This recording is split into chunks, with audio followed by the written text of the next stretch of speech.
الحمد لله نحمده ونستعينه ونستغفره ونؤمن به ونتوكل عليه ونعوذ بالله من شرور أنفسنا ومن سيئات أعمالنا من يهده الله فلا مضل له ومن يضلل فلا هادي له ونشهد أن لا إله إلا الله وحده لا شريك له ونشهد أن محمدا عبده ورسوله صلى الله عليه وعلى آله وأصحابه وبارك وسلم تسليما كثيرا كثيرا أما بعد فأعوذ بالله من الشيطان الرجيم بسم الله الرحمن الرحيم لن تنفعكم أرحامكم ولا أولادكم يوم القيامة يفصل بينكم والله بما تعملون بصير سورہ ممتحنہ آیت نمبر 3۔ پچھلے درس میں اس سورت کا شان نزول بیان کیا تھا کہ حضرت حاتب ابن ابی بلتعہ رضی اللہ تعالی عنہ ان سے ایک غلطی ہوئی اور مشرکین مکہ کو بذریعہ خط مطلع کیا کہ مسلمانوں کا چڑھائی کا ارادہ ہے۔ قرآن مجید میں اس پر تنبیہات ہوئی۔ پچھلی آیات کا ترجمہ تو ہو چکا تھا، یہ جو آج میں نے آیت تلاوت کی ہے اس میں فرمایا کہ لن تنفعکم ارحامکم ولا اولادکم، اے ایمان والو قیامت کے دن تمہاری اولاد اور تمہارے رشتہ دار ہرگز تمہیں فائدہ نہیں پہنچا سکتے۔ اللہ تمہارے درمیان فیصلہ کرے گا اور اللہ تمہارے اعمال سے خوب باخبر ہے۔ یہ خوب یاد رکھیے کہ قرآن مجید کامل علم حاصل کیے بغیر اس کی تفسیر یا اس کا مفہوم بیان کرنا یہ جائز نہیں ہے۔ اس آیت کا بعض لوگوں نے غلط مطلب سمجھا ہے، جاہل لوگ جنہیں پورے قرآن اور پوری احادیث پر عبور نہیں ہے، تفقہ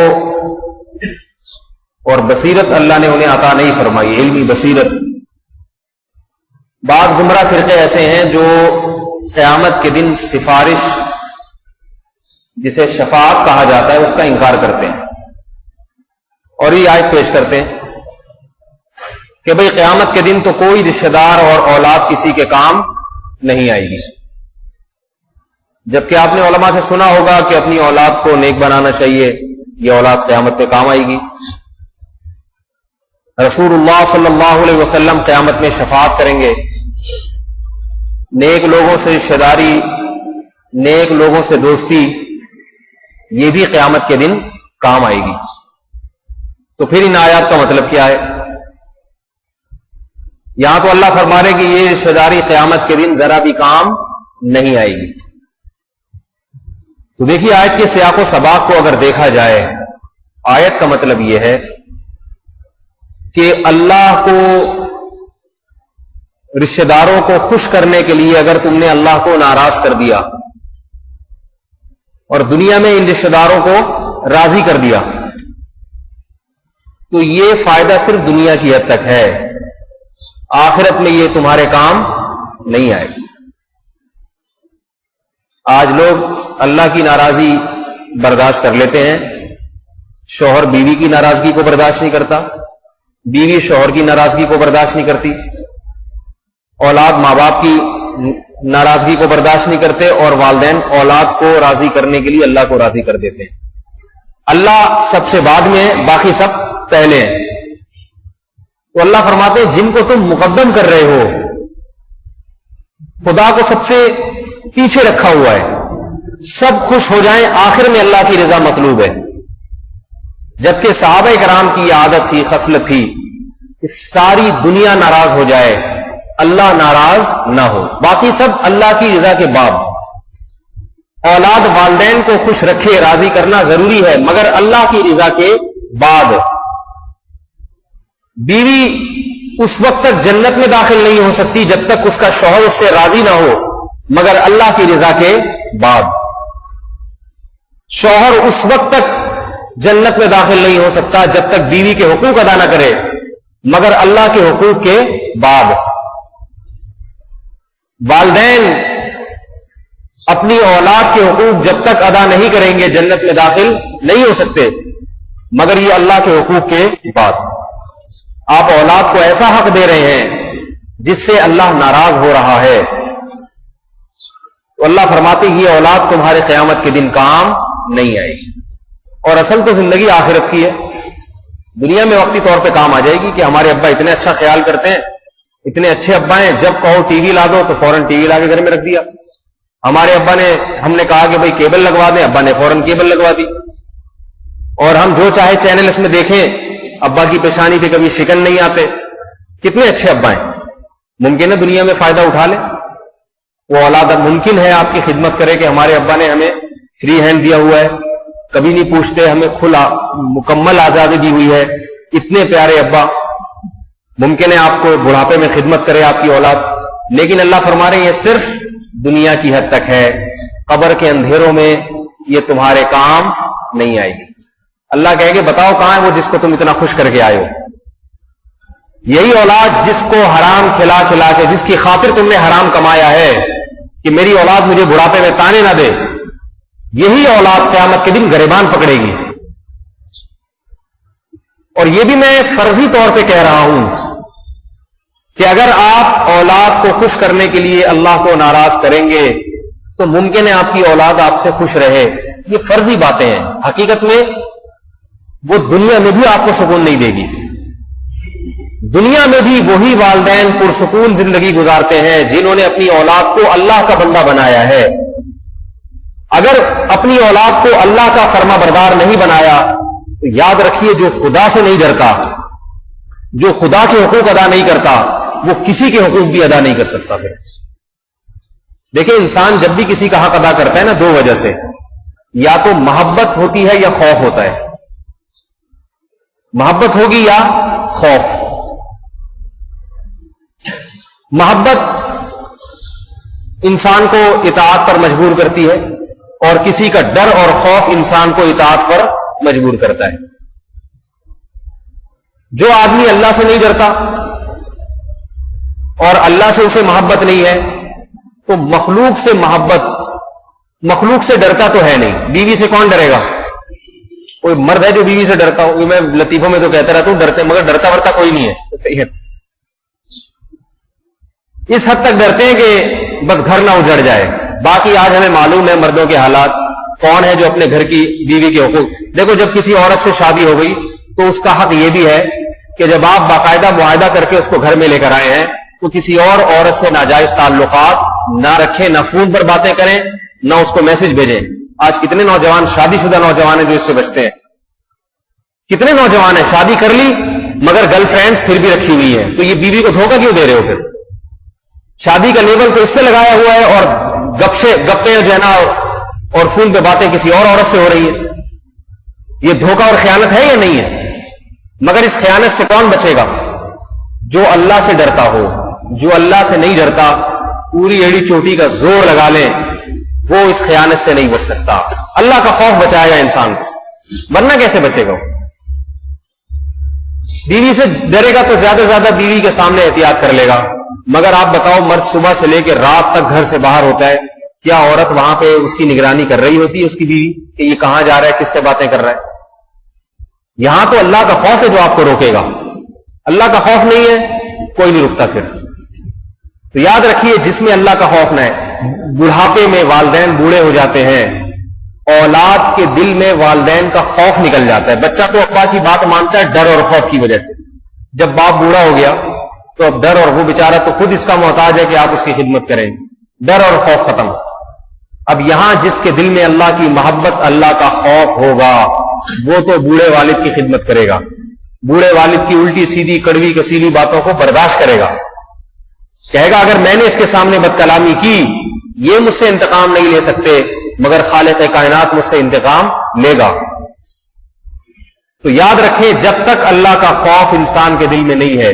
ابھی ایک ریسرچ آئی باہر سے, ہمارے ایک ایم بی اے میں ایک بہت ماہر تھے, باہر سے پڑھے ہوئے, انہوں نے ایک عجیب رپورٹ پیش کی باہر کی. انہوں نے کہا کہ یہ جو یورپ میں کاروباری ادارے ہیں, ان کا آڈیٹنگ کا جو سسٹم ہے, نظام ہے, بڑا مضبوط ہوتا ہے.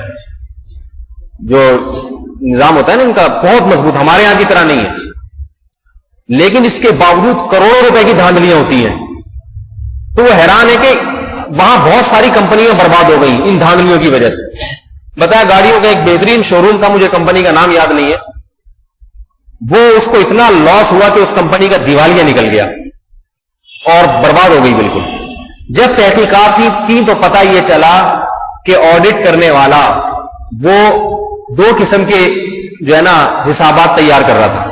ایک گورنمنٹ کو دکھانے کے لیے علیحدہ، ایک جو ہے نا حقیقی نفع وہ ایک علیحدہ، یعنی جو کمپنی کے مینیجر، جو کمپنی کے ڈائریکٹر ہیں ان کے سامنے رکھنے کے لیے الگ فائل تیار ہو رہی ہے، اور حقیقت میں جو نفع ہو رہا ہے کمپنی کو وہ چھپایا جا رہا ہے. گورنمنٹ کو کم نفع دکھایا جاتا ہے تاکہ ٹیکس سے بچا جائے، کمپنی کے مالکان کو تھوڑا اس سے زیادہ نفع دکھایا جاتا ہے تاکہ کمپنی کے مالکان اس کمپنی کو باقی رکھیں اور ملازمین کی تنخواہیں بر وقت دیتے رہیں. حقیقت میں جو نفع تھا وہ بہت تھوڑا تھا، وہ دکھایا نہیں جا رہا، جس سے کمپنی دھوکے میں رہی، انویسٹ کرتی رہی. جب کچھ وقت کے بعد جا کے پتا چلا کہ خزانہ سارا خالی ہو چکا ہے، جو اصل سرمایہ تھا وہ بھی کمپنی کا ہلاک ہو چکا ہے. ایسے کئی کمپنیاں انہوں نے بتائی کہ ان کا دیوالیہ نکل گیا. تو وہاں کے ماہرین سر جوڑ کے بیٹھے اور یہ غور کرنے لگے کہ ایسا ہمارا تو آڈیٹنگ کا سسٹم اتنا مضبوط ہے، ایک پائی ادھر سے ادھر نہیں، اب تو کمپیوٹرائز سسٹم ہو گیا ہے، ایک پائی ادھر سے ادھر نہیں ہوتی، اس کے باوجود یہ دھوکہ ہمارے ساتھ ہوا کیوں؟ تو غور کرنے پر یہ بات ثابت ہوئی کہ آپ جتنا بھی آڈیٹنگ کے سسٹم کو مضبوط کر لیں، جب تک آڈٹ کرنے والے لوگ ایماندار نہیں ہوں گے،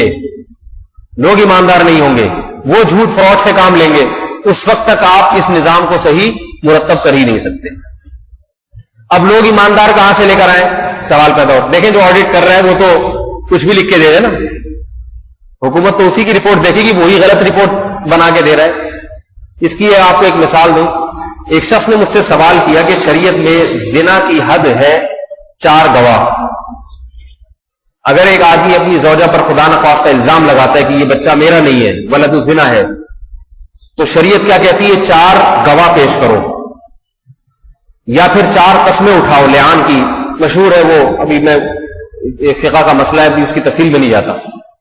تو کسی نے کہا کہ آج جدید دور ہے، یہ قسمیں اور گواہوں کی ضرورت نہیں ہے، ڈی این اے ٹیسٹ کروا کے دیکھ لیا جائے بچے کا، پتہ چل جائے گا بھئی یہ اس کا والد ہے یا نہیں ہے.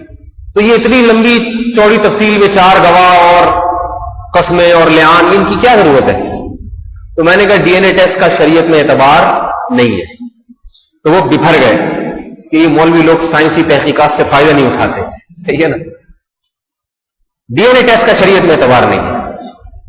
زنا کی حد جاری ہوگی 4 گواہوں سے، ڈی این اے ٹیسٹ سے جاری نہیں ہو سکتی. کہنے لگے کہ نہیں بھائی ڈی این اے ٹیسٹ کی رپورٹ تو 100% یقینی ہوتی ہے. میں نے کہا دیکھو 4 گواہوں نے جب گواہی دی نا، اگر بالفرض ان کی گواہی جھوٹی تھی تو قیامت کے دن ان گواہوں کو الٹا لٹکایا جائے گا، سزا دی جائے گی اور مجرم کو حق دلایا جائے گا. ڈی این اے کی رپورٹ اگر غلط نکلی اور آپ نے عورت پہ حد زنا جاری کر دی تو رپورٹ کو کون قیامت کے دن سزا دے گا؟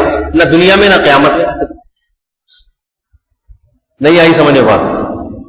کمپیوٹر کو سزا دیں گے کیا، یا لیبارٹری کو سزا دیں گے؟ تو وہ جواب میں کہنے لگے کہ ڈی این اے ٹیسٹ کی رپورٹ غلط ہو ہی نہیں سکتی، اتنی صحیح ہوتی ہے. میں نے ان سے کہا رپورٹ صحیح ہوتی ہے، مگر رپورٹ تیار کرنے والا اس کے بارے میں کون کہے گا کہ یہ 100% صحیح ہے؟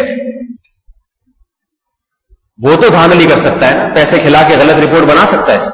شریعت میں نسب کی ایسی حیثیت ہے کہ مشینوں کے ذریعے نسب کو ثابت نہیں، یہ تائید کر سکتی ہے، مشینوں کے ذریعے نہیں ہوتا یہ کام. رپورٹ آپ 1 لاکھ روپے دے دیں کسی کو، 1 کروڑ روپے دے دیں، وہ رپورٹ غلط بنا کے دے دے گا. کسی پر 100% دنیا میں اعتماد نہیں کیا جا سکتا. تبھی تو شریعت نے 4 گواہوں کی. زنا کے بارے میں کوئی مسجد کے مولوی صاحب جنہوں نے زندگی میں کبھی جھوٹ نہ بولا ہو، بڑی داڑھی تہجد گزار، وہ اگر جا کے گواہی دیں کہ اس عورت کو میں نے زنا کرتے ہوئے دیکھا ہے، تو شریعت ان کی گواہی بھی قبول نہیں کرتی، کیونکہ سزا جو ہے وہ بہت سخت ہے. تو شریعت کہتی ہے ایک آدمی کتنا ہی نیک کیوں نہ ہو، جھوٹ کا امکان بھی ہے اور غلطی کا امکان بھی ہے. ممکن ہے اس کو خواب آ رہا ہو، دماغ خراب ہو گیا ہو. 4 کی شرط لگائی ہے. تو میں یہ عرض کر رہا تھا کہ وہاں کے جو ماہرین ہیں انہوں نے بیٹھ کے فیصلہ کیا کہ بات یہ ہے، انہوں نے کہا کہ ہم اپنے سسٹم کو کتنا ہی مضبوط بنا دیں لیکن اس وقت تک یہ سسٹم ہمارا درست نہیں ہو سکتا جب تک بندے ایماندار نہ ہو. اگر وہی صحیح نہیں ہے تو مشینیں تو وہی رپورٹ پیش کریں گی جو مشین میں ڈالا جائے گا. مشین میں ہی آپ غلط چیز ڈال رہے ہیں, کمپیوٹر میں آپ چیز ہی غلط لکھ کے دے رہے ہیں تو پرنٹ آؤٹ تو وہی نکالے گا جو آپ نے لکھ کے دیا ہے اس کو. اب ایماندار بندے کیسے بنائے جائیں, یہ میں ان کی معاشرے کی بات کر رہا ہوں. انہوں نے کہا ایمانداری کا عنصر ان میں کیسے لایا جائے, تو اس پر ان کا اتفاق ہوا کہ ہم نے اپنے معاشرے سے مذہب کے عنصر کو نکال کے, اللہ کا خوف, اللہ کی محبت, ان باتوں کو نکال کے سنگین غلطی کی. جب تک مذہب کا عنصر لوگوں کے ذہن میں نہیں ہوگا لوگ ایماندار نہیں بن سکتے. تو یہ میرے بھائی میں آپ کو ان کے حوالے سے بات اس لیے کر رہا ہوں کہ آج علماء کوئی بات کریں تو لوگوں کی سمجھ میں نہیں آتی, اور اگر کوئی سائنسدان کوئی رپورٹ پیش کر دے نا, ڈارون نے ایک الٹی سیدھی رپورٹیں پیش کی تھی, بندر سے انسان بنا ہے, ساری دنیا ماننے لگی تھی. قرآن کہہ رہے ہیں ایسا نہیں ہے, لوگ نہیں مان رہے تھے, لیکن بعد میں انہوں نے ہی رد کر دیا کہ نہیں بھائی یہ بندر سے نہیں بنا, یہ ایک دم ایسے ہی بنا, اب لوگ ماننے لگے اس. تو عجیب بات ہے کہ اللہ رسول کی بات تو آج مسلمان کی سمجھ میں نہیں آتی, لیکن ان کی باتیں زیادہ اچھی طرح سے سمجھ میں آ جاتی ہے. تو میں یہ کر رہا ہوں جب تک اللہ کا خوف دل میں پیدا نہیں ہوگا انسان حقوق العباد بھی ادا نہیں کر سکتا. آپ یقین نہ آئے تو ان معاشروں میں جا کے دیکھیں, وہ حقوق العباد ادا نہیں کرتے. لوگ کہتے ہیں انگریزوں کے اخلاق اتنے اچھے ہوتے ہیں, دکاندار سے ڈیلنگ اتنی اچھی ہوتی ہے, 1 روپیہ کسی کا کھاتے نہیں ہے. یاد رکھو یہ اس لیے نہیں کھاتے کہ انہوں نے کاروبار آئندہ بھی کرنا ہوتا ہے. ان کو پتا ہے ایمانداری سے کاروبار کریں گے تو گاہک دکان پہ آتا رہے گا. اور مسلمان کہتے ہیں ابھی ٹھگ لو جتنا ٹھگنا ہے, کل اللہ کھلائے گا. ابھی کوئی بات نہیں, 50 روپے جھوٹ بول کے نکلتے ہیں تو کوئی بات نہیں, کل نہیں آیا نا, کل اللہ کسی اور کو پھنسا دے گا. انگریز کہتا ہے, یہودی کہتا ہے نہ 1 روپیہ بھی میں اگر کسی سے ایمانداری کے ساتھ آئندہ آنے والے کل میں بچا سکتا ہوں تو میں ایمانداری سے.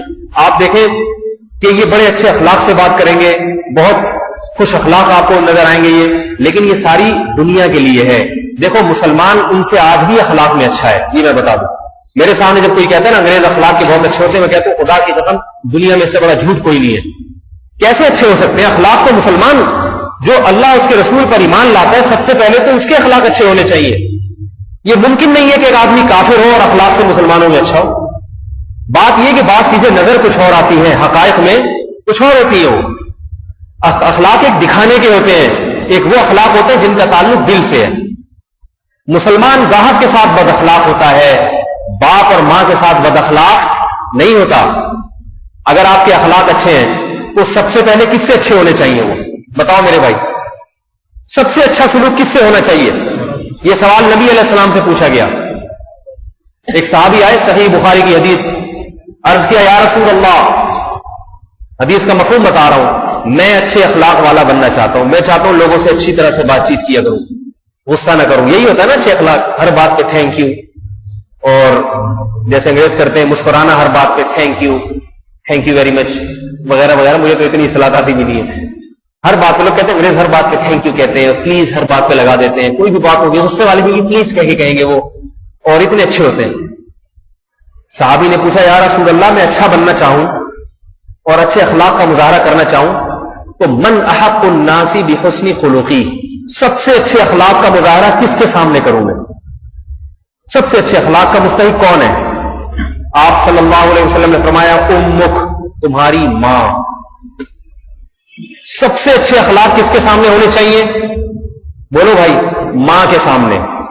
بالکل میٹھی زبان میں بات کرے, ماں الٹی باتیں کرے, سختی کرے, غصہ کرے, ہاتھ اٹھائے اس کے اوپر, اور یہ بہت بڑا آفیسر ہو کے, ملک کا صدر یا وزیر اعظم ہو کے, بہت بڑا عالی یا مفتی ہو کے بھی ذلت سے اپنے بازوؤں کو اس کے سامنے جھکا کے رکھے. جیسے قرآن کہہ رہا ہے وَخْفِضْ لَهُمَا جَنَاحَ الذِّلِّ مِنَ الرَّحْمَةِ, والدین کے سامنے اپنے بازوؤں کو ذلت سے جھکاؤ, اکڑو نہیں ان کے سامنے. کیوں اللہ کے نبی نے کیوں ماں کو سب سے پہلے بتایا؟ کیوں؟ اس لیے کہ اس کے تم پر جتنے احسانات ہیں اتنے کسی اور کے, بولو بھائی, نہیں. تو جس کے سب سے زیادہ احسانات ہوتے ہیں سب سے پہلے احسان اور اخلاق کا مستحق بھی وہی ہوتا ہے. انگریز دوستوں سے مسکرا کے بات کرتا ہے, گاہکوں سے بہت اچھی ڈیلنگ رکھتا ہے, بوڑھی ماں سے مسکرا کے بات نہیں کرتا. وہ مدر ڈے مناتے ہیں سال میں 1 دفعہ, ہم نہیں مناتے کیونکہ ہم نے تو روزانہ ماں کی خدمت کرنی ہے. کتنے نوجوان اچھے جن کو میں جانتا ہوں دفتر سے آتے سب سے پہلے اپنی ماں کو جا کے سلام کرتے ہیں, سب سے پہلے اپنی آمدن میں سے ایک حصہ سب سے پہلے ماں کے ہاتھ میں تھماتے ہیں، بیوی کو بعد میں دیتے ہیں، ہر کام اپنی ماں سے پوچھ کے کرتے ہیں اور بڑا فخر کرتے ہیں۔ مائیں بوڑھی ہو چکی ہوتی ہیں، اتنی دولت ان کے علاج پہ خرچ کرتے ہیں۔ کئی تو بعض ایسے جن کی ماں کو کینسر ہوا، پوری جائیدادیں ماں کے علاج پہ خرچ کر دی۔ انگریز کے پاس اتنا جگرا نہیں ہے، اتنا دل نہیں ہے، وہ بڑھاپے میں ماں کی ٹینشن کو نہیں پال سکتا۔ بوڑھی ہوگی ماں، فوراً جا کے ایڈی سینٹر میں جمع کرا دے گا، وہاں جا کے دیکھو بوڑھوں کے لیے الگ سیٹ اپ ہوتا ہے۔ انگریز گرل فرینڈز سے اچھے اخلاق کا مظاہرہ کر سکتا ہے، بوڑھی ماں سے مظاہرہ نہیں کر سکتا۔ مسلمان تو گرل فرینڈ سے بھی اتنے اچھے اخلاق کا مظاہرہ، دو چار سڑا کے بڑے دوسری شیڈنگ ہوئی، یہ ختم، یہ والی صحیح نہیں ہے، تمیز سے بات کرو، صحیح ہے۔ ماں کے سامنے مسلمان جھکتا ہے۔ صحابی نے پوچھا یا رسول اللہ، ماں کے بعد دوسرے نمبر پر میرے اخلاق کا سب سے زیادہ مستحق کون ہے؟ کیسا پیارا جواب ہے نبی علیہ السلام کا، کیسی پیاری تعلیم۔ صحابی کیا پوچھ رہے ہیں؟ ماں کے بعد دوسرے نمبر پہ، یعنی ماں کا تو پتہ چل گیا، اس کے بعد کون ہے؟ آپ علیہ السلام نے فرمایا ثم امک، دوسرے نمبر پر بھی تمہاری ماں ہی ہے۔ کیسے عجیب الفاظ ہیں، حالانکہ صحابی نے یہ پوچھا نہیں ہے۔ جب پہلے نمبر پہ ماں ہے تو یقیناً دوسرے نمبر پہ کوئی اور ہونا چاہیے، لیکن اللہ کے نبی نے دوسرا نمبر بھی ماں کو دیا، یعنی فرمایا اگر کسی اور کو دوسرا نمبر دینا چاہتے ہو تو وہ نمبر بھی اپنی ماں کو دے دو، ابھی اس کا حق پورا نہیں ہوا ہے۔ پھر صحابی نے پوچھا یا رسول اللہ ثم من، تیسرے نمبر پہ کون ہے؟ چلو پہلا نمبر بھی ماں کا، دوسرا بھی ماں کا، تیسرا نمبر فرمایا ثم امک، تیسرا نمبر بھی تمہاری والدہ کا۔ یعنی حدیث کے مختلف مفہوم ہیں۔ جتنا تمہارے ذہن میں تصور ہے نا کہ میں اپنی ماں سے اتنا اچھا سلوک کروں گا تو میں حق ادا کر دوں گا، اس سلوک کو 3 سے ضرب دے دو، 3 دفعہ وہی حقوق ماں کو دو۔ صحابی نے پوچھا اس کے بعد؟ فرمایا ثم ابو، پھر تمہارے والد، باپ کا حسن اخلاق میں مقام اس لیے کم ہے کہ اس میں برداشت کی قوت زیادہ ہوتی ہے، ماں میں کم ہوتی ہے، لیکن اطاعت میں، فرما برداری میں باپ کا حق پہلے ہے، ماں کا بعد میں ہے۔ یہ ایک مسئلہ سمجھے۔ باپ اگر آپ کو کسی بات کا آرڈر کرتا ہے یہ کام کرو، ماں کہتی ہے یہ نہیں کرو، تو شریعت کہتی ہے باپ کی بات کو مقدم رکھا جائے، ماں کی بات کو مؤخر کیا جائے، کیونکہ اللہ نے حکومت اور طاقت جو ہے نا اختیارات وہ مرد کو زیادہ دی ہے، اس کی چلے گی گھر کے اندر۔ ماں کو اجازت ہی نہیں ہے کہ اپنے بچے کو باپ کی مرضی کے خلاف چلائے۔ وہ باپ کچھ اور کہہ رہے ہیں، اماں آج کل بڑی ٹانگ اڑاتی ہے، ابا کچھ اور بچے کو پٹیاں پڑھا رہے ہوتے ہیں، مائیں اس کے خلاف پٹیاں دے گی، ابا کی باتوں میں نہیں آنا، یہ ایسی بیوقوف سے ہے، میں نے ان کے ساتھ ایسے گزارا کہ میں ہی جانتی ہوں 20 سال۔ تو گھر میں بغاوت پھیلتی ہے۔ میں نے اکثر دیکھا ہے بیٹے جوان ہو جاتے ہیں، مائیں بیٹوں کے ساتھ باپ کے خلاف ایک الگ محاذ بنا لیتی ہیں۔ اس بیچارے بوڑھا جس نے کما کے زندگی میں کھلایا، گھر بنا کے دیا، اب بڑھاپے میں چاہیے تھا بیوی اور بچے اس کی مل کے خدمت کرتے کہ اب آپ آرام کریں، ہم آپ کی تمام خواہشات کو پورا کریں گے، آپ کو کوئی غم اور ٹینشن نہیں دیں گے، لیکن وہ بیچارہ پڑا ہوا کھانستا رہتا ہے۔ اکثر سب کی بات نہیں کر رہا، مائیں اور اولاد مل کے اس کو ایسا بیچارے کو پریشان کرتی ہے کہ وہ بددعائیں دیتا دنیا سے جاتا ہے۔ اب وہ کر تو سکتا نہیں ہے۔ میں ایسے لوگوں کو بھی جانتا ہوں، باپ محبت میں آ کے گھر بیوی کے نام کرا دیا، جوانی کا جوش تھا، اب جب بوڑھا ہوا ہے تو ظاہر ہے بڑھاپے میں تھوڑا آرڈر دینا شروع کیے، تو بیوی بھی تانا دے رہی ہے، اولاد بھی تانا دے رہی ہے کہ یہ گھر ہمارا ہے، آپ کا نہیں ہے، ہم جب چاہیں گے آپ کو اس گھر سے نکال دیں گے۔ اس قسم کی بدبختی کی باتیں تو یہ آج کل ہوتا ہے، سب گھروں میں نہیں لیکن بہت سے گھروں میں ہوتا ہی۔ تو اس لیے جہاں تک آرڈر کی بات ہے تو ماں کو یہ اجازت نہیں ہے کہ اپنی اولاد کو باپ کے خلاف برگلائے اور باپ کی مرضی کے خلاف اس کو چلائے۔ اس پر واجب ہے کہ اپنی اولاد کو کہے کہ بیٹا اس گھر کے سربراہ تمہارے والد ہیں، جو وہ کہیں گے میں بھی وہی کروں گی اور تم نے بھی وہی کرنا ہے۔ میں خواتین سے یوں کہیں کہ میں ہاتھ جوڑ کے گزارش کرتا ہوں جو یہاں بیان سن رہی ہیں، اس عادت کو اختیار کریں۔ گھروں میں اپنی شوہر کی مرضی کے خلاف اپنی اولاد کا ذہن نہ بنایا کریں، اس سے گھر تباہ ہو جاتے ہیں، برباد ہو جاتے ہیں اس سے، اور اللہ راضی نہیں ہوگا۔ ہاں اخلاق میں شریعت نے بہرحال ماں کا حق 3 گنا زیادہ رکھا ہے، اور اس کی علماء نے وجہ بھی بیان کی ہے کہ ماں نے 3 تکلیفیں ایسی اٹھائی ہیں جو باپ نے نہیں اٹھائی۔ بچے کو 2.5 سال تک 2 سال تک گود میں رکھنا، دودھ پلانا، بچہ جلنا، پیٹ میں حمل کی تکلیف کو اٹھانا، یہ 3 تکلیفیں قرآن نے بیان کی ہیں۔ اس کی وجہ سے اللہ نے 3 گنا اخلاق کے معاملے میں ماں کا حق باپ سے 3 گنا بڑھا دیا۔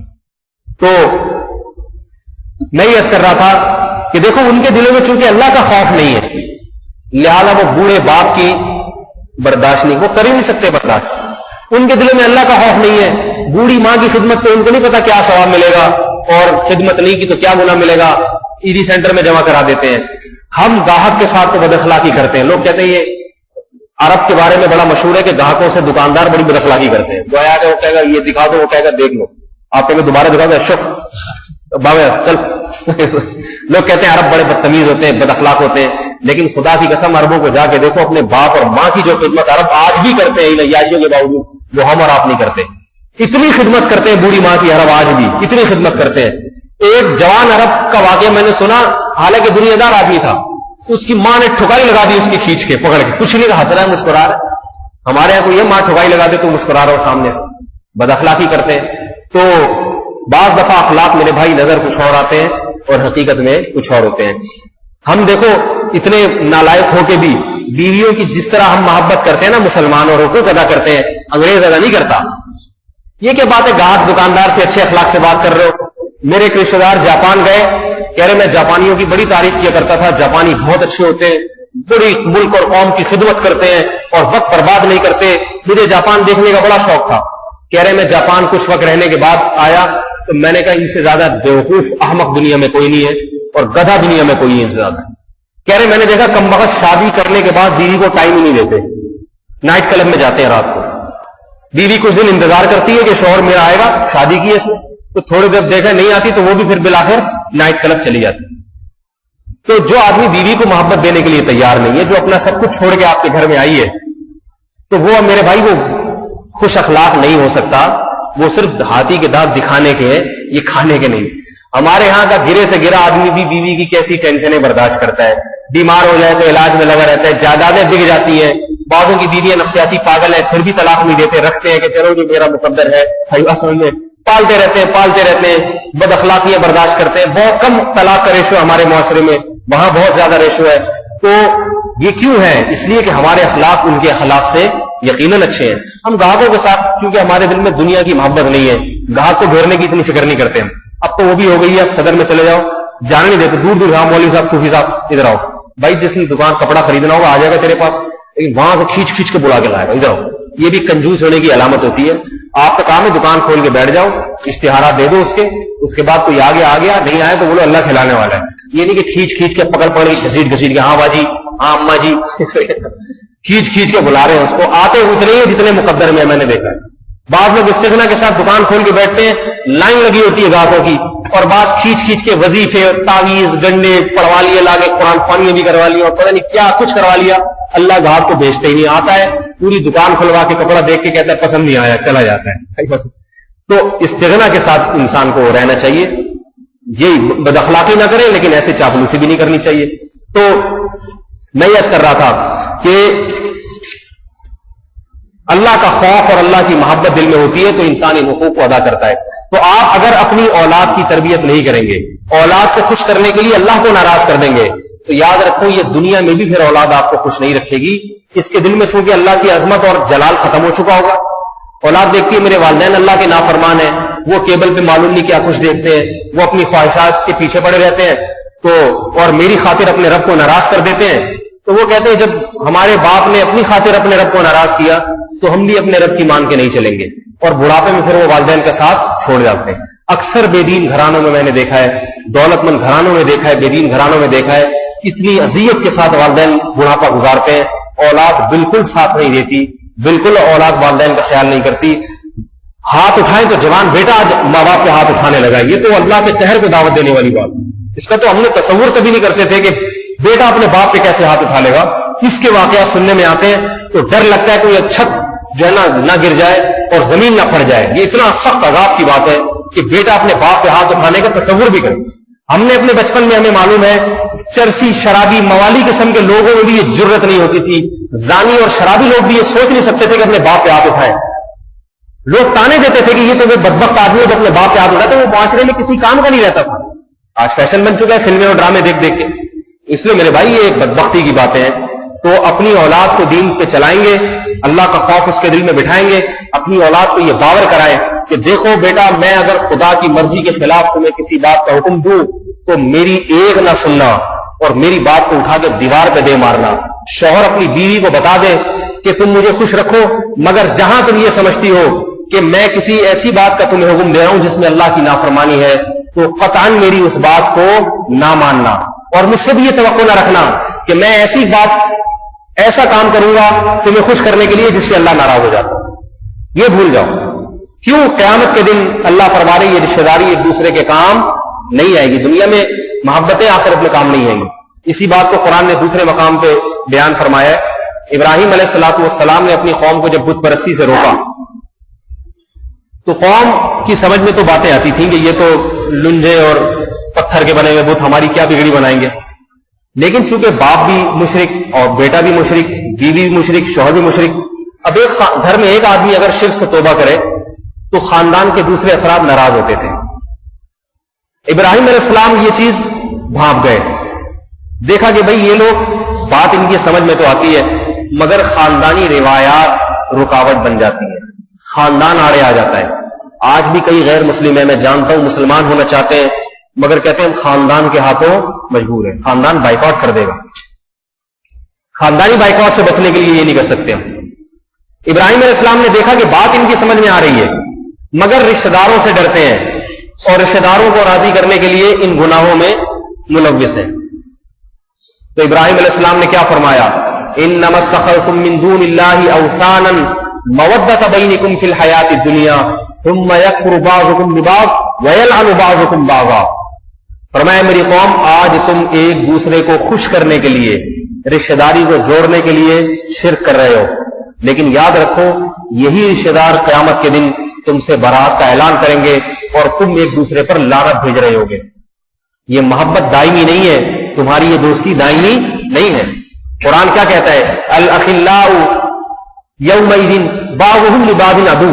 فرمایا بہت سے جگری دوست، خلیل عربی میں کہتے ہیں بہت ہی جگری دوست کو، بہت سے جگری دوست قیامت کے دن ایک دوسرے کے خلاف دست گریباں ہوں گے اور ایک دوسرے پر لعنت کر رہے ہوں گے۔ آج بہت سے دوست کی وجہ سے نافرمانی نہیں چھوڑتے۔ وہ فلم دیکھنے جاتا ہے تو دوستی میں آپ بھی جا رہے ہیں اس کے ساتھ فلم دیکھنے۔ وہ جوئے کھیلتا ہے کرکٹ میں، آپ کہتے ہیں یار چلو دوستی بھی نبھانی ہے، میں بھی اس کے ساتھ جوئے کھیل لیتا ہوں، لیٹر بوتل لگا لیتے ہیں، کیا جاتا ہے اس میں؟ وہ اسنوکر کلب میں جا کے جوئے کھیل رہا ہے، اب پرانی یاری ہے، دوستی ہے، نبھانی تو ہے نا۔ اب میں اگر صوفی بن کے بیٹھ جاؤں گا تو دوستی تو نہ ہوئی نا، چلو میں بھی تھوڑا سا جا کے جوا اور سٹا کھیل لیتا ہوں۔ وہ اگر لڑکیوں سے موبائل پہ باتیں کر رہے ہیں تو ہم بھی تو ہماری بھی تو یہ گیدرنگ ہے، چلو اس کو خوش کرنے کے لیے ہم بھی کچھ کر لیتے ہیں۔ وہ اگر حرام کما رہے ہیں تو ہم نے اگر نہیں کمایا تو ہم تو غربت میں پیچھے رہ جائیں گے، دوستیاں تو ہماری ختم ہو جائیں گی۔ قرآن ایسے لوگوں کے بارے میں دو آیتیں یاد رکھیں۔ ایک آیت الاخلاء، فرمایا جگری دوست۔ دیکھو خلیل عربی میں بہت سارے لفظ استعمال ہوتے ہیں دوست کے لیے۔ ایک ہے صدیق، صدیق سچے دوست کو کہتے ہیں، صحیح ہے نا۔ ایک ہے صاحب، صاحب کا معنی مطلق کوئی بھی دوست، کہتے نہیں میرا فرینڈ ہے، میرے ساتھ رہتا ہے۔ اس سے اوپر کا درجہ ہے صدیق، سچا۔ سچے بہت ہی کم ہوتے ہیں، ویسے تو آپ کے صاحب ساتھی بہت ہوں گے مگر سچا دوست۔ اس سے اوپر کا درجہ ہے حبیب، محبوب دوست۔ ایک تو ہے سچا دوست، وقت پہ کام آتا ہے، ایسا نہیں کہ کام لیتا رہا اور جب اپنا خدمت کا وقت آیا پتلی گلی سے نکل گیا، تو اس کو کہتے ہیں صادق، صدیق، سچا دوست۔ اس سے اوپر کا درجہ حبیب، محبوب دوست، اس کے بغیر ٹائم پاس نہیں ہوتا آپ کا، دل نہیں گزرتا آپ کا۔ اور اس سے اوپر کا درجہ ہے خلیل، خلا، خلیل، ایسی دوستی کہ دل، جس کو انسان اپنا گویا یوں سمجھے کہ دل نکال کے اس کو پکڑا دیا، ایسا دوست۔ خلیل کیسے دوست کو کہتے ہیں؟ اس کا ایک حدیث سے اندازہ لگائیں۔ نبی علیہ السلام نے فرمایا لو كنت متخذا خلیلا لاتخذت ابا بکر خلیلا۔ فرمایا اگر میں کسی کو خلیل بناتا تو ابو بکر کو بناتا۔ ابو بکر سے زیادہ آپ کو کسی سے محبت نہیں تھی، لیکن فرمایا ان کو بھی میں نے خلیل نہیں بنایا، خلیل میرا صرف اور صرف اللہ ہے۔ ابو بکر حبیب ہے، محبوب ہے، سچے ہیں، صادق ہیں، امین ہیں، سب کچھ ہے، مگر دل میں نے کس کو دیا ہے؟ اللہ کو۔ تو خلیل ایسے دوست کو کہتے ہیں، جگری یار جسے کہا جاتا ہے، جس کی خاطر انسان کٹنے مرنے کو تیار ہو جائے۔ اللہ فرماتے ہیں ایسے جگری یار جو دنیا میں ایک دوسرے پہ مرتے تھے، جان لٹانے کے لیے تیار تھے، ایسے جگری یار قیامت کے دن ایک دوسرے پر لعنت بھیج رہے ہوں گے، دشمن بنے ہوئے ہوں گے، اور کیا کہیں گے؟ الاخلاء یومئذ بعضهم لبعض عدو الا المتقین۔ فرمایا صرف جو متقی تھے دنیا میں ان کی جگری دوستیاں قیامت تک باقی رہیں گی، دنیا میں بھی جگری یار تھے، اللہ قیامت میں بھی ان کو جگری یار رکھے گا اور کہے گا تم وہ لوگ ہو تحابا فی اللہ اجتمعتما علیہ و تفرقتما علیہ، تم اللہ کی محبت پہ جمع ہوتے تھے اور اللہ کی محبت پہ ہی جدا ہوتے تھے، تمہارا ملنا بھی اللہ کی رضا کے لیے اور تمہاری جدائی بھی اللہ کی رضا کے لیے، کسی گناہ کی خاطر جمع نہیں ہوتے تھے۔ چلو بھائی آؤ ملتے ہیں، جا کے سنوکر میں کھیلتے ہیں، چلو آؤ ذرا طارق روڈ کا چکر لگاتے ہیں، رمضان کی آخری راتیں بہت کچھ دیکھنے کو ملے گا وہاں پہ، چلو آؤ ذرا سینما گھر میں چل کے فلم دیکھتے ہیں۔ فرمایا کہ سوائے وہ پرہیزگار لوگ ان کی جگری دوستیاں قیامت میں کام آئیں گی، وہ قیامت میں بھی ایک دوسرے کے دوست ہوں گے، ان کے علاوہ جتنے دوست ہیں یہ دوستیاں دنیا میں رہ جائیں گی میرے بھائی، اور آخرت میں ایک دوسرے کے دشمن بن جائیں گے۔ اور سورہ فرقان میں اس سے زیادہ فصیح انداز میں فرمایا کہ یا لیتنی لم اتخذ فلانا خلیلا، فرمایا نافرمان یہ کہے گا ہائے کاش، جب قیامت میں عذاب کو دیکھے گا کہے گا ہائے کاش میں فلاں کو اپنا دوست نہ بناتا، خلیل نہ بناتا، اوپر سے تعلق رکھتا اس سے گزارے لائق، میں نے جو اتنی دوستی دل نکال کے اس کو دے دیا جس سے میں اللہ کی نافرمانی کرتا رہا، یا لیتنی لم اتخذ فلانا خلیلا، ہائے کاش میں اس کو اپنا دوست نہ بناتا، لقد اضلنی عن الذکر بعد اذ جانی، میرے پاس کو خدا کا کلام آیا، خدا کی نصیحتیں آئیں، مگر اس دوست کی وجہ سے میں ان خدا کی نصیحتوں سے غافل رہا۔ یہ دوستیاں مردوں میں بھی آپس میں ہوتی ہیں اور عورتوں میں بھی آپس میں ہوتی ہیں، بہت سی لڑکیاں پردہ کرنا چاہتی ہیں، سہیلیوں کی وجہ سے رکاوٹ بن جاتی ہے، بھئی وہ اتنی ایڈوانس، ان میں برقعے میں اچھی نہیں لگوں گی، میری ساری کزنیں کیا کچھ کر رہی ہیں اور ایسی آزاد زندگی گزار رہی ہیں، میں گھر میں بیٹھ جاؤں برقع اوڑھ کے تو میں اچھی نہیں لگوں گی، تو ان کزنوں کی وجہ سے اور رشتہ داروں کی وجہ سے، دوستیوں کی وجہ سے اللہ کی نافرمانی۔ تو یہاں ان آیات میں اللہ فرما رہے ہیں کہ یہ رشتہ داری قیامت کے دن قطعاً تمہارے کام نہیں آئے گی، ہاں نیکی والی رشتہ داری یقیناً کام آئے گی، اور ایسا کام آئے گی، حدیث میں آتا ہے جب جنتی جنت میں چلے جائیں گے تو ان کے جو رشتہ دار جہنم میں ہوں گے اللہ سے جنتی پکاریں گے اللہ سے، یہ خود ہی کم وقت جہنم میں جا رہا ہے صحیح ہے نا، تو یہ تو آپ کو بھی وہیں لے کے جائے گا، آپ کو تھوڑی جنت میں لے کے جائے گا، آپ کا کوئی ایسا دوست جو جنتی ہو اس کی دوستی انشاءاللہ کام آئے گی، وہ جیسے دنیا میں مشکل میں آپ کے کام آتا تھا وہاں بھی آپ کو بھولے گا نہیں، کہے گا بھائی ہمارے تھڑے کا بندہ غائب ہے، صحیح ہے نا، جنت میں جا کے گئے گا ہمارے ساتھ کھانے پینے والا، ہمارے ساتھ اٹھنے بیٹھنے والا، ہمارے ساتھ گپ شپ میں شریک رہنے والا، ہماری خدمت کرنے والا اور ہمارا جو ہے نا غم دکھ درد بانٹنے والا آج ہمارے ساتھ جنت میں نہیں ہے۔ اللہ فرماتے ہیں یہ جنتی پھر اللہ سے سفارش کریں گے، اے اللہ فلاں لوگ ہمارے ساتھ نمازوں میں شریک ہوا کرتے تھے، ہمارے ساتھ رمضان کے روزے رکھا کرتے تھے، ہمارے ساتھ حج کیا کرتے تھے، لیکن اس کے باوجود ان کے اعمال میں کچھ گناہ ایسے تھے جن کی وجہ سے آج وہ ہمارے ساتھ نہیں ہے، اے اللہ تو ہماری سفارش ان کے حق میں قبول فرما، ان کو جہنم کی آگ سے نکال دے۔ فرمائی ایک دفعہ اللہ سے مانگیں گے پھر دوبارہ اللہ سے مانگیں گے، حدیث میں آتا ہے ایسے مانگیں گے جیسے اللہ سے لڑ رہے ہیں، انہیں چین نہیں آئے گا، کیونکہ جو نیک ہوتا ہے وہ کیسے بھولے گا اس موقع پر، بدبخت ہوتا تو جنت میں جا کے کہتا چلو مجھے تو حوریں مل گئی اور جنت کی نہریں مل گئی، بھاڑ میں جائیں، میرا ابا اگر جہنم میں جائے جلتا رہے۔ بعض لوگ ایسے دنیا میں کوئی نعمت ملتی ہے سگے بھائی کو بھول جاتے ہیں، میں ایسے لوگوں کو جانتا ہوں ایک بھائی کرائے کے گھر میں رہ رہا ہے 2 کمروں میں ایسی قسم کرسی کی حالت میں، دوسرا 1 کروڑ کا بنگلہ بنا رہا ہے، ذرا بھی خیال نہیں کرتا کہ میرے پاس 1 کروڑ ہے تو چلو بھائی کو ایک میں تھوڑا یہی بولتا ہوں کہ تو اچھے کرائے کا گھر لے لے۔ دنیا میں میرے بھائی سگے بھائی کو نہیں پوچھتا، یہ حالات ہیں، لیکن نیک آدمی دنیا میں بھی پوچھتا ہے اور آخرت میں بھی پوچھے گا، وہ جنت کی نعمتوں کو دیکھ کے اپنے رشتہ داروں کو بھولے گا نہیں، اپنے دوستوں کو بھولے گا نہیں، بلکہ وہاں جا کے اللہ سے لڑے گا۔ حدیث میں الفاظ لڑنے کے ہیں، دیکھو اللہ سے کوئی لڑ نہیں سکتا لیکن لڑنے کے الفاظ کیوں ہیں؟ اتنا مانگے گا جیسے لڑ رہا ہو، کہتے ہیں نا بھائی کوئی بھکاری مانگ رہا ہوتا ہے آدمی کہتا بھائی تو لڑ تو نہیں، میرے تو پیچھے ہی پڑ گیا، ایسے اللہ سے مانگیں گے اللہ نکال لے، بس تو نکال لے، وہ مستحق نہیں ہے لیکن نکال لے، ان کو چین نہیں آئے گا، تو اللہ تعالیٰ پھر ان کی صفات کو قبول کریں گے اور ایک ایک کر کے اعمال کے حساب سے جہنمیوں کو نکالنا شروع کریں گے۔ تو یہ بڑی طویل حدیث ہے لیکن یہ رشتہ داری قیامت میں کام آئے گی۔ تو اس لیے میرے بھائی آج کے جو درس کا خلاصہ ہے نا وہ کیا ہے کہ اللہ کو راضی کرنے، اللہ رشتہ داروں کو راضی کرنے کے لیے اللہ کو ناراض بولو بھائی نہ، یہاں ماں باپ کا حق بھی نہیں ہے، اگر باپ آپ سے بولتا ہے نماز نہ پڑھو، پڑھنی پڑے گی، لا طاعت لمخلوق فی معصیت الخالق، جہاں اللہ کی نافرمانی کا معاملہ ہے پھر وہاں مخلوق اللہ کے مقابلے میں نہیں آ سکتی، مخلوق کو ایک طرف کرنا پڑے گا، مخلوق بعد میں، اللہ پہلے۔ مگر ماں باپ سے بد کلامی جائز نہیں ہے، یہ خوب یاد رکھ۔ باپ کی ایسے موقع میں مانی تو نہیں جائے گی، مگر بدتمیزی نہیں کی جائے گی، بس نہیں مانے۔ بولے آپ میرے پاؤں میں بیڑیاں ڈال کے مجھے روک لیں تو روک لیں، لیکن میں نہیں رکوں گا، مجھے اللہ نے نماز کا حکم دیا ہے، میں کروں گا۔ سودی بینک میں ملازمت، باپ کہہ رہے کرتے رہو، اگر چھوڑ دی ٹانگیں توڑ دوں گا۔ بولے ابا یہ ہاکی ہے، یہ ہتھوڑی ہے، آپ میری ٹانگیں توڑ دیں، میں شکایت نہیں کروں گا، لیکن میں سود نہیں کھا سکتا اور اپنی آل اولاد کو سود میں مبتلا نہیں کر سکتا۔ جہنم کا عذاب اس سے زیادہ سخت ہے، تو اللہ آپ کی انشاءاللہ مدد بھی کرے گا پھر۔ اور آخری بات، یہ آیت انشاءاللہ پھر اگلے ہفتے بھی آگے ابراہیم علیہ السلام کا مقولہ ہے، اس میں بھی اسی مضمون کو بیان کیا، تو انشاءاللہ میں اور اس کو 2-3 ہفتے اس مضمون کو لے کے چلوں گا۔ یہ بہت آج رشتہ داروں کی وجہ سے بڑی گڑبڑیں کرتے ہیں لوگ۔ ایک اہم چیز شادی بیاہ کی رسومات، اس میں سارے مسلمان آ کے ڈھیلے ہو جاتے ہیں۔ میری بیگم صاحبہ کا مطالبہ ہے کہ اتنے افراد کی بارات آئے گی، میں اکثر کہتا رہتا ہوں یہ بارات کس کا طریقہ ہے؟ ہندوؤں کا۔ اسلام میں ولیمے کا کھانا ہے جو لڑکا کھلاتا ہے، لڑکی کا کھانا، بارات کا کھانا اسلام میں نہیں ہے۔ آئیے نبی نے 11 شادیاں کی، ہر شادی پہ ولیمہ کر کے لوگوں کو کھانا کھلایا۔ 4 بیٹیوں کی جب شادیاں کی تو ایک کھجور کا دانہ بھی کسی کو نہیں کھلایا ہے۔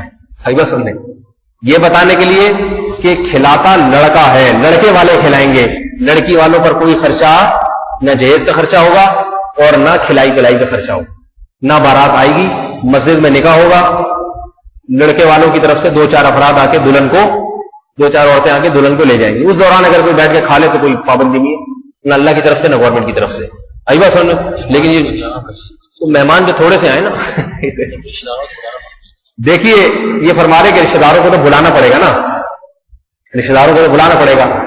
بات یہ ہے کہ رشتہ داروں کو بلائیں شادی میں، لیکن بلانے کا محل کیا ہے، موقع کیا ہے؟ ایک تو ہے نکاح کی مجلس میں، وہ مسجد میں ہوتی ہے، صحابہ کے دور میں مسجد میں، آج بھی سنت ہے مسجد میں، اور مسجد میں جہاں پہلے سے مجمع لگا اس میں آپ بتا دیں رشتہ داروں کی بھائی جمعے کی نماز کے بعد ہماری بچی کا نکاح ہے، لڑکی کے ماموں، لڑکی کے چاچا، لڑکی کا بھتیجا، یہ جو بڑے بڑے رشتہ دار ہیں، بھتیجا تو کیا ہوگا بیچاری کا، صحیح ہے۔ یہ چند ایک قوم کے بزرگ 8-10 افراد تشریف لے آئیں، باقی زحمت نہ فرمائیں، کیونکہ ہے کچھ بھی نہیں، کھلائی پلائی کا کوئی انتظام۔ آئی بات سن، اپنے خرچے پہ اگر آپ کی یہ بچی کچھ لگتی ہے، ان کی بھی تو لگتی ہے نا، چچا کی بھی تو بھتیجی لگتی ہے، ان کو فون کر کے بتا دیں کہ آپ کی بھتیجی کی شادی ہو رہی ہے، اگر آپ کی بھتیجی آپ کی کچھ لگتی ہے تو الفلاحیہ مسجد، جامع مسجد میں 2:30 بجے وقت ہے، ہوتی 2:45 بجے ہے، اس میں آپ نماز میں پہنچ جائیں اور اپنے خرچے پہ، کیونکہ آپ کی بھی بھتیجی ہے، نکاح کی مجلس میں شرکت کریں، لڑکے والے جو آپ کو رسگلہ یا گلاب جامن یا چھوارا کھلائیں وہ کھائیں۔ آئی بات سمجھ، 8-10 افراد، ٹھیک ہے، جو قوم کے قبیلے کے بڑے بڑے ہوتے ہیں، صحیح ہے نا، ابا اما بہن بھائی وغیرہ ہو گئے، بس وہ آئیں۔ اگر آپ کا زیادہ دل کر رہا ہے کہ چلو اتنی دور سے آئیں کہ میں ان کو کھلا بھی دوں تو کھلا بھی دوں، اور اپنے ہی خاندان والوں کو کھلانا زیادہ مہنگا بھی نہیں پڑتا، ان کو جو کھلا دیں گے کھا لیں گے، چچا ماموں پھوپھی وغیرہ کو گھر بٹھا دیے، چلی 5-6-8-10 افراد آئے ہیں تو چلو اتنی دور سے آپ صرف چھوارے کھا کے جائیں، اچھی بات نہیں، کچھ کھانا کھا کے چلیں۔ 8-10 قوم کے بڑے بڑے، آج کل تو خاندانی منصوبندی پر عمل ہوتے ہیں، 8-10 نہیں ہوتے، 1-8 چچا ہوگا، تلاش کے گمشدہ کے بعد 1-8 پھوپھی نکل آئے گی کہیں سے، قریبی رشتے دار 1-8 ہی ہوتے ہیں، ہاں جو قریبی بہت ہی کم ہوتے ہیں، تو یہ چلے جائے۔ جو سنت طریقہ ہے وہ تو دیکھو یہی ہے۔ اب آپ کہیں کہ میں آپ کی مرضی کے مطابق باتیں کروں تو پھر میں آپ کو کہتا ہوں آپ 500 افراد کی بارات بلائیں اور اس کو 25 دیگے کھلائیں، ایک بیٹی کی شادی کریں، اس کے بعد برین ہیمریج سے مر جائیں، اتنا خرچہ ہو جائے۔ اگلی بیٹی کے بارے میں آپ سوچیں، اس منحوس کے لیے مجھے 8-10 لاکھ کا مزید انتظام کرنا پڑے گا، اور جب اپنے بیٹے کی شادی کریں تو جب بچی کی پیدائش ہو اپنی بہو کے ہاں تو پھر ہنسنے کے بجائے روئیں کہ میرے بچوں نے، ایک بچی نے میرے 6-6 لاکھ کا خرچہ کرایا، اس کم وقت نے بھی مجھے نواسی دی ہے منحوس نے، یہ بھی ایک بچی نے میرا 6-7 لاکھ کا خرچہ کرائے گا، یہ منحوس مر جاتی، دفن ہو جاتی تو اچھا تھا۔ یہ میں حقیقت حال بیان کر رہا ہوں جو لوگوں کی حالت ہو گئی اس منحوس بری رسم کی وجہ سے۔ یہاں مجھے آپ جذباتی ہونے دیں، ہر دیندار، ہر داڑھی والا، ہر تبلیغ والا، ہر جہاد والا، جہاں بارات کے کھانے کی بات آتی ہے، شریعت ایک طرف اور ہندو رسومات ساری میدان میں، جب ہمارے پاس محمد صلی اللہ علیہ وسلم کی تعلیمات موجود ہیں، محمد علیہ السلام نے اتنے سخی ہونے کے باوجود اپنی بیٹیوں کی شادی پہ ایک کھجور کا دانہ کسی کو نہیں پلایا، تو ہمیں اس میں کیا تکلیف ہوتی ہے؟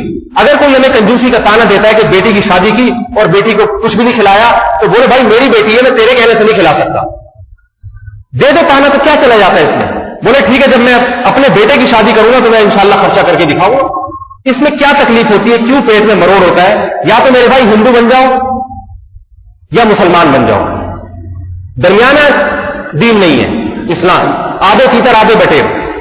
اس بیٹی کی شادی کی دیکھو، بیٹے کی شادی پہ باپ کے لیے خرچہ مشکل نہیں ہوتا، باپ کے پاس نہیں ہے تو باپ بیٹے سے بولے گا بھائی تیری شادی ہو رہی ہے، تو کماتا ہے، جاب کرتا ہے، ولیمہ بھی خود ہی کر لے، اور اگر ولیمے کے پیسے نہیں ہیں تیری مرضی شادی کر نہیں کر۔ بیٹے کی شادی باپ کے ذمہ تھوڑی ہے، تو خود کما خود کر، میں نے منع تھوڑی کیا ہے، ولیمہ بھی کر لے۔ بیٹا کبھی بھی باپ پہ بوجھ نہیں بنتا۔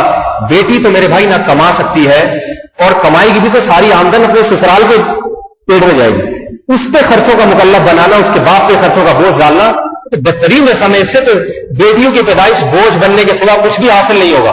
میں خدا کی قسم ایسے لوگوں سے ملا ہوں جہاں بعض دیہات کے علاقوں میں ایک آدمی کی 24 لڑکیاں، 4 شادیاں تھیں، 24 بیٹیاں اس کی اور ایک بیٹا۔ میں خود اس سے ملا، میں نے کہا کہ آپ کی 24 بیٹیاں ہیں، آپ تو بہت سخت ٹینشن میں ہو گئے، ایک ایک بیٹی پہ اگر 50,000 بھی کھلاؤ نا تو گیا کام سے۔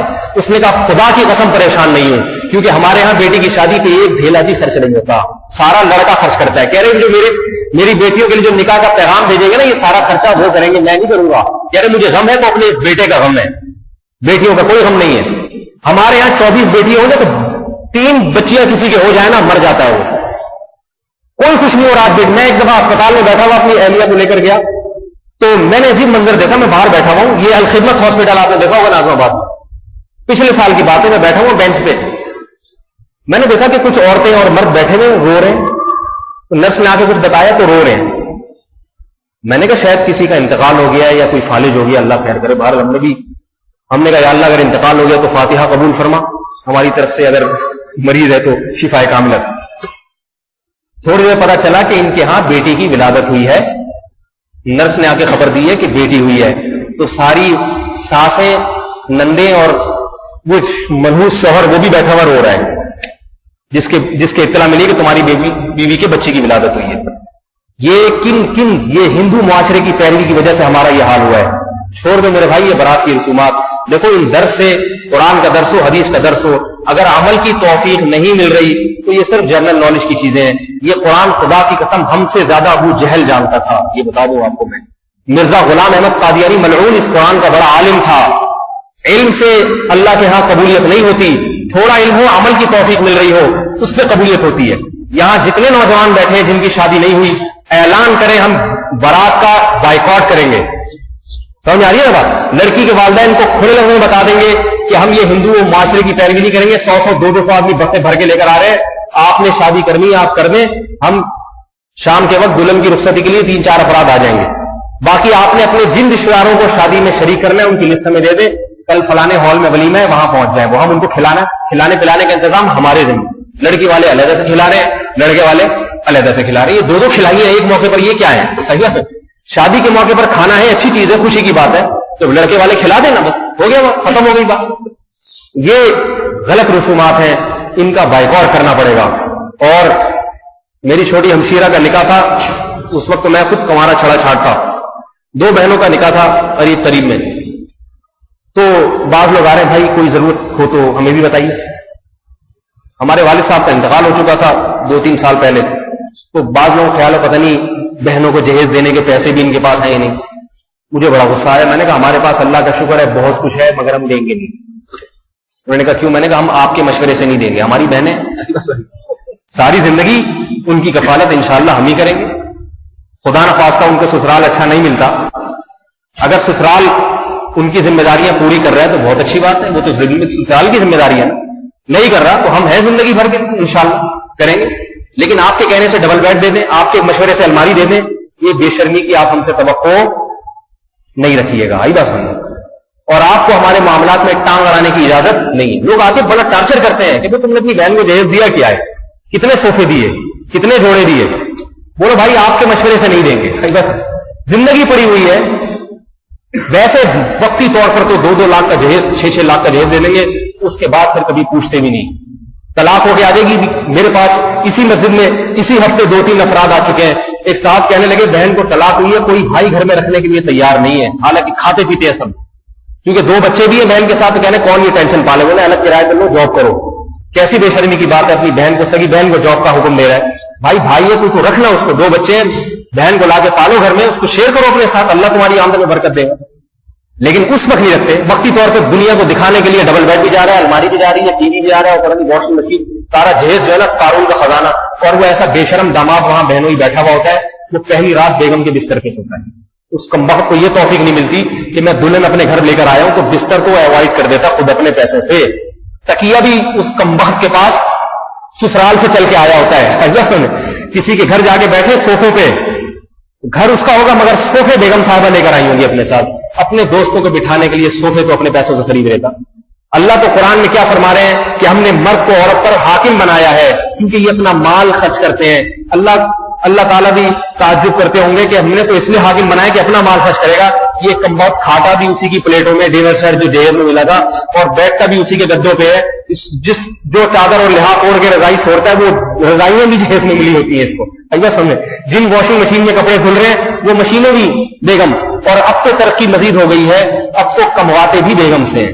اخباروں میں اشتہار دیکھیں شادی کے, تو رشتے کیا آتے ہیں, اشتہارات کیا آتے ہیں کہ ہمیں ایسی بیگم چاہیے جو جاب کرتی ہوں, ایسی بیگم چاہیے جو سامان بھی چاہیے اور کھلائی پلائی بھی وہ کرے.